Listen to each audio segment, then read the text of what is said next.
Nyagasani uvuga ijambo rimwe gusa mbone gukira. Dore amasomo tugiye kuzirikana kuri uwa mbere w'icyumweru cya mbere cya Adventi, tariki ya 2 Ukuboza 2019.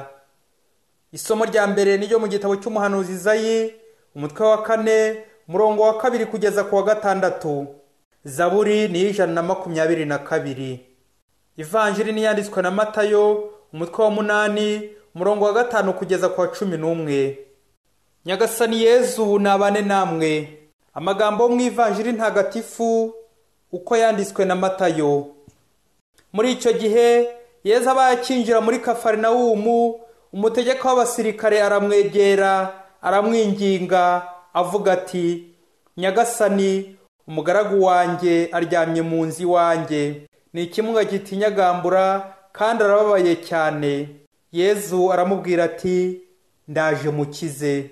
Uwo mutegeka aravuga ati, Nyagasani, sinkwiye kwinjira mu nzu yanjye, ariko uvuge ijambo rimwe gusa maze umugaragu wanjye akire. Nubwo nanjye ndi umuntu utegekwa, mfite abasirikare, nabwira umwe nti genda akagenda, undi nti ngwino akaza, n'umugaragu wanjye nti kora iki akagikora. Yezu abyumvise aratangara, maze abwira abamukurikiye ati, ndababwira ukuri, muri Isiraheli nta muntu nigeze nsangana ukwemera nk'uku. Ndabibabwiye, benshi bazavaho izuba rituruka naho rirengera, basangire na Aburahamu na Isaki na Yakobo mu ngoma y'ijuru. Iyo ni Ivanjiri ntagatifu. Dore uko twakira Yezu. Ni kubera iki Kiliziya iduha kuzirikana ku buhanuzi bwa Izayi mu gihe cya Adventi? Izayi ni umwe mu bahamya uhanura ibyo gutegereza umucunguzi. Yabayeho mu bisekuru 8 mbere ya Yezu Kristu. Yari atuye mu murwa wa Yerusalemu, yabonye ibintu asiba ibindi. Yabonye amacakubiri, intambara hagati y'ibice bibiri birimo umuryango w'Imana, Yuda na Samariya. Abona ukuntu igice cy'amajyaruguru Samariya abanyashuru bayisenye, abaturage bakajyanwa bunyago, n'ukuntu ikindi gice cy'amajyepfo Yerusalemu cyari gisumbirijwe n'imidugararo. Ni kubw'izo ntamba n'imidugararo, akarengane n'amakimbirane, umuhanuzi Izayi ahanura akaturarikira ukwizera k'umucunguzi wa Isiraheli uzazana ubutabera n'amahoro. Uwo mukiza ntabwo ari w'Abisiraheli gusa, ahubwo n'uw'isi yose. Nta mupaka agira, agera no ku bantu bose ndetse n'abanyamahanga. Uwo Yezu niyo twumvise none mu Ivanjiri akiza umugaragu w'umutegeka w'abasirikare. Uyu musirikare yari Umuromani, biva ku Kilatini centurio, mu Gifaransa Umunyaroma. Yari umusirikare utegeka abasirikare 100 bose. Yezu aratangarira ukwemera k'uyu musirikare. Bavyeyi, ntabyiza nko kubona umutegetsi ukomeye aza gusenga, akegera Imana, akegera Yezu umutegetsi mukuru, agapfukamira uwamuhaye ubutegetsi. Igisirikare cy'Abanyaroma cyadusigiye byinshi mu murage wa liturujia. Urugero, iyo tuvuze Legio Maria, ni ingabo za Maria.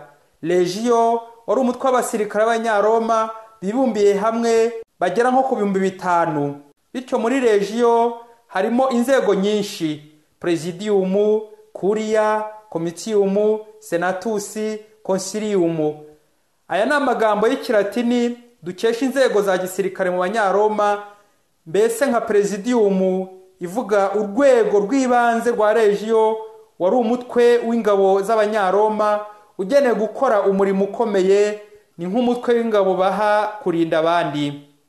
Hari ijambo rikomeye umutegeka w'abasirikare cyangwa ofisiye yadusigiye. Ni isengesho tuvuga mbere yo guhabwa Yezu mu Karisiya: Nyagasani, sinkwiye kwinjira mu nzu yanjye. Arakabaho uyu musirikare w'Umuromani.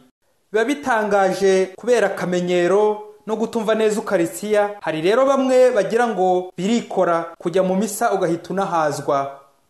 Umugabo yari amaze imyaka 10 adakandagira mu Kiliziya.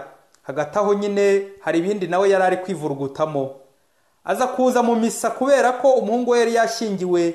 Bihurana nuko abakozi asanzwe akoresha abenshi bari abakristu bitabira neza.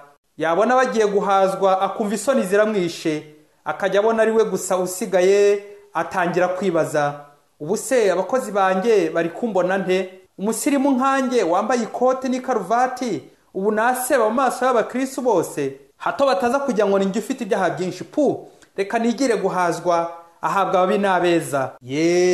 Ariko Tomasi wa Kwino muri Ratasiyoni igitero cya 17 n'icya 18 aragira ati, ahabwa ababi n'abeza ariko biranyuranye, ni urupfu n'ubugingo. Ubugingo n'ubw'abeza, ababi bahabwa urupfu, nibo birobanura. Muyobozi, mutegetsi, dufatire urugero kuri umusirikare w'umuromani.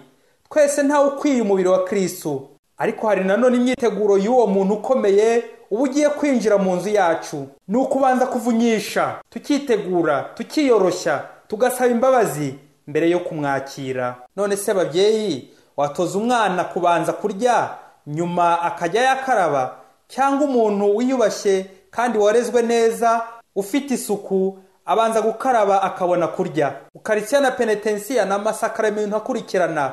Uko utari utabanje gukaraba ni nako utahabwa ukarisiya utabanje guhabwa penetensiya. Bana murya mudakarabye muzarwara inzoka n'izindi ndwara zituruka ku mwanda. Ushobora kuba uri umukristo w'imbere, ariko niba ukisukura mbere yo kwakira Yezu, nta byishimo, nta mahoro wagira. Nyamara urugero rw'umusirikare nuko kwemera kwe bitwereka ko uherewe Yezu mu nzu isukuye, mu mutima ukeye, byakijije umugaragu. Birakomeza, bitera imbaraga n'ibyishimo, bikazana amahoro. Yezu n'umukiza uzana amahoro n'ibyishimo. Tumwakire dukeye ku mutima. Mwari kumwe na Padiri Masumbuko Ladisirasi, umurezi mu iseminari ya Mutagatifu Aloyizi, Diyosezi ya Cyangugu.